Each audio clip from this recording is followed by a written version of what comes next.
자, 이스라엘 백성이 오랫동안 염원해 왔던 가나안 정복 전쟁이 시작됩니다. 주요 거점을 점령하는 첫 단계로 정탐을 하고 왔던 여리고성을 이제 공격 대상으로 정하죠. 그리고 이스라엘 백성이 다 함께 정복하는 첫 번째가 여리고성이 됩니다. 우리 주일학교에서 이제 여리고성을 배우고 가르칠 때 우리가 모두 다 알죠. 모든 백성이 6일 동안 조용히 하루에 한 바퀴씩 돌고 7일이 되는 날 7바퀴를 돈 후에 큰 소리를 외쳐서 단단한 견고한 여리고성이 무너졌다 이야기합니다. 어른들도 이걸 가지고 이야기하면서 땅 밟기를 하죠. 전도 여행을 가면 땅 밟기를 하면서 정말 주님의 땅이 되게 해주십시오. 이 땅의 것이 무너지게 해주십시오 하면서 이제 기도를 합니다. 근데 이제 중요한 거는 땅 밟기 하는 게 중요한 게 아니죠. 그 땅을 밟는다고 되는 문제가 아니잖아요. 자, 우리가 어떻게 무너졌는지를 한번 생각해 보려고 합니다. 정말 땅 밟기 했기 때문에 무너진 성인가 라고 생각해 보려고 합니다. 자, 오늘은 제사장 7명이 가지고 있던 것에 대해서 생각해 보려고 해요. 제사장이 가지고 있던 게 뭘까요? 양각 나팔이죠. 양각 나팔을 가지고 있었습니다. 이스라엘에는 두 가지 나팔이 있었어요. 은 나팔이 있고요, 뿔 나팔이 있어요. 전쟁을 할 때 쓰는 나팔은 은 나팔이에요. 쇠로 되어져 있는 은 나팔을 불면 이제 전쟁을 나가는 거다라고 이야기합니다. 이제 고음이고 이제 이게 이제 음이 다른가 봐요. 고음을 낸대요. 그래서 이 고음이 나는 은나팔이 불면 이제 전쟁을 하러 가야 되나 보다. 전쟁이 일어나고 있나 보다라는 걸 알 수 있는 나팔이에요. 그러면 뿔 나팔은 양의 뿔을 잘라서 만든 나팔인데 이 나팔은 절기 때 그리고 하나님의 임재 때 그리고 왕의 즉위식 때 부는 나팔이에요. 근데 오늘 여리고성을 돌고 제사장이 잡고 있던 나팔은 무슨 나팔일까요? 양각 나팔이에요. 지금 이스라엘 백성은 여리고성을 함락시키려고 가는 거예요. 여리고성을 완전히 무너뜨리고 승리하려 가는 거예요. 이제 곧 전쟁을 해야 돼요. 전쟁을 하러 가야 되는데 그럼 은나팔을 불어야 되잖아요. 그렇죠? 은나팔을 불어야 되는데 어떤 나팔을 부는 거예요? 양각 나팔을 부는 거예요. 하나님이 나팔이 헷갈렸을까요? 하나님이 헷갈려가지고 너희는 전쟁을 나가는데 양각 나팔을 불어라 라고 이야기를 했을까요? 은나팔을 불라고 해야 되는데 착각하시는 그런 하나님이 아니시잖아요. 그럼 양각 나팔을 불게 한 이유가 있겠죠. 그 이유가 뭔지 한번 생각해 보려고 합니다. 양각 나팔을 분 이유는 희년이 도래했다라는 거예요. 희년이 당도했다라는 겁니다. 여리고성이 무너지는 건 이스라엘 백성들의 행위가 아니고 하나님의 은혜와 하나님의 은총으로 여리고성이 무너졌다라는 것을 의미하는 거예요. 약속의 땅에서 첫 번째 전투에서 외치는 단어는 희년이에요. 희년. 그럼 희년이 뭘까요? 하나님은 왜 희년을 선포하셨을까요? 우리 희년에 대해서 레위기 25장에 보면 8절에서 10절에 보면 이렇게 써 있습니다. 너는 7 안식년을 계수할지니 이는 7년이 7번인즉 안식년 7번 동안 곧 49년이라.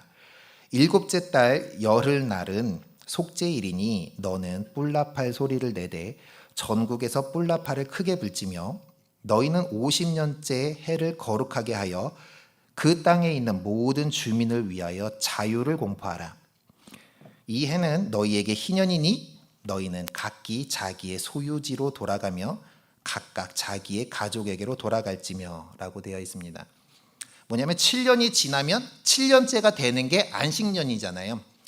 안식년이 7번 돌아가면 7, 7에 49, 49년이 됩니다. 49년 그 다음 해 50년이 되는 해를 이제 50년이 되는 해의 속죄일, 아까 성경에서 얘기하기는 7월 10날 7월 10날서부터 그 다음에 속죄일, 그러니까 1년 동안 1년간 지키는 절기가 희년인 거예요. 50년마다 지키는데 1년 동안 지키는 게 희년이 되는 거예요. 근데 이 희년은 자유를 선포한다고 합니다. 자유를 선포하는 거예요. 오늘 말씀에 나오듯이 노예를 해방시켜 주고요. 잃었던 땅과 기업이 회복되고 노동으로부터의 안식과 빚을 탕감받게 되는 거예요. 그런 해가 이제 희년입니다. 원래 주인에게로 돌아가라라는 거죠. 원래의 상태로 다시 돌려놓는 거예요. 자, 여리고성 전투에서 양각 나팔을 분 건 실수가 아니고요. 하나님께서 가나안 땅의 희년을 선포하는 거예요. 약속의 땅에서 싸우는 첫 전투에서 외치는 단어가 희년 선포인 거예요. 가나안 땅의 자유와 해방을 선포하시는 거예요. 원래 주인인 하나님께로 돌아가라라는 거죠. 원래 주인으로 돌아가자라는 겁니다. 죄악에서 벗어나 하나님께로 돌아갈 회복되고 자유를 얻으라는 겁니다. 그러면 그 첫 번째가 누굴까요? 회복되고 자유를 얻는 거. 그 첫 번째가 기생 라합하고 그의 가족이 아닐까요? 데살로니가 5장 9절에 이렇게 써 있습니다. 신약성경 데살로니가 5장 9절에 보면 하나님이 우리를 세우심은 노하심에 이르게 하심이 아니오 오직 우리 주 예수 그리스도로 말미암아 구원을 받게 하심이라 라고 써 있습니다. 정말 라합과 그의 가족은 정말 하나님의 구원을 받기 위한 첫 번째, 어떻게 보면 희년의 첫 번째라고 생각이 듭니다.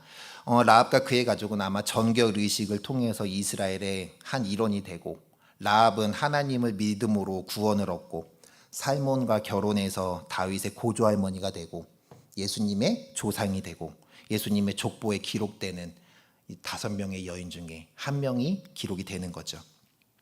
자, 우리에게는 희년이 언제일까요? 우리에게 희년이 언젠가 생각해 보려고 합니다. 정말 안식년을 생각하면서 여리고성을 통해서 이 가나안 땅을 희년으로 만들고 다시 회복되게 만들고 이제 이 죄악으로부터 이 악함으로부터 해방을 시켜주신 그 하나님이 계신데 우리에게 희년은 언제일까요? 자유와 해방이 선포되는 그 희년이 우리에게는 언제일까요? 누가복음 4장 16절에서 20절에 보면 예수님이 첫 번째 이제 회당에 올라가서 성경을 읽습니다. 그러면서 4장 17절에 이렇게 써 있습니다. 선지자 이사야의 글을 들이거늘 책을 펴서 이렇게 기록된 데를 찾으시니 곧 주의 성령이 내게 임하셨으니 이는 가난한 자에게 복음을 전하게 하시려고 내게 기름을 부으시고 나를 보내사 포로된 자에게 자유를 눈먼 자에게 다시 보게 함을 전파하며 눌린 자를 자유롭게 하고 주의 은혜의 해를 전파하게 하려 하심이라 하였더라 라고 얘기합니다. 그리고 책을 덮고요. 그리고 예수님이 그들을 바라보면서 이야기합니다. 21절에 오늘 이 글이 오늘 너희 귀에 응하였느니라 라고 말씀하십니다. 성령님이 예수님께 임하셔서 포로된 자에게 자유를 주고요. 눈먼 자에게 다시 보게 하고 눌린 자에게 자유롭게 하십니다. 그 은혜의 해가 희년이다 라고 이야기하는 거예요. 그 희년이 오늘 일어나는 거예요. 언제요? 그 희년이 오늘 일어나는 겁니다. 오늘 우리가 그 희년의 삶을 살아가는 우리의 삶이 되었으면 좋겠습니다. 주님께 바로 서려고 하는데, 주님께 다가가고 싶은데 그러지 못하는 삶이 너무나 많잖아요. 왜 이렇게 방해가 많은지 모르겠어요. 주님께 바로 서려고 하는데 방해가 얼마나 많은지, 유혹은 얼마나 많은지, 삶의 문제는 얼마나 많고 해결은 안 되고 점점 꼬여갑니다. 답답함이 조여오고요. 불안함에 억눌리고요. 해결을 될 것 같은데 해결이 안 되고 누군가를 찾아가서 해결을 볼 것 같은데 그 사람이 해결을 해주지 않고요. 어떻게든지 정말 주님께 바로 서면서 내가 정말 믿음으로 살아가려고 신앙으로 살아가려고 하지만 세상은 가만 놔두지 않잖아요. 그런 우리에게 필요한 게 뭘까요? 정말 오늘의 말씀에서 나오는 희년이 필요하지 않을까요?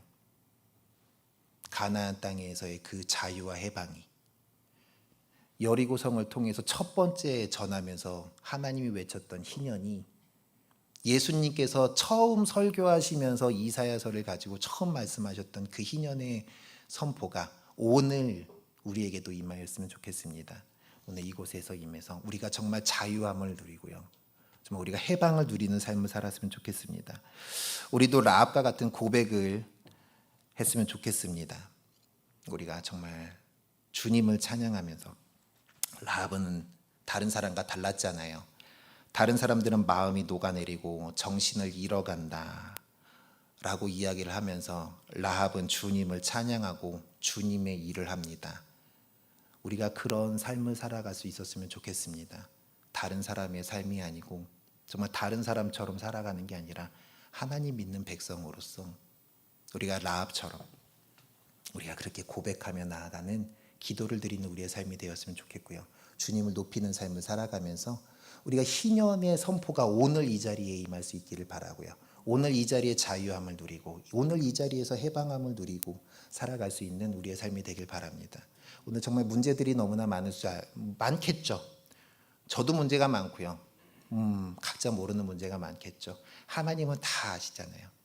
그 하나님이 아시는 그 문제, 하나님이 오늘 이 자리에서 양강나팔을 부시면서 하나님이 그 모든 것을 다 해결해 주실 줄 믿습니다. 우리가 정말 주님을 찬양했으면 좋겠습니다. 우리가 찬양을 하길 원합니다. 복음밖에 없습니다. 찬양할 건데요. 우리가 이 찬양을 하고 기도하기를 원합니다.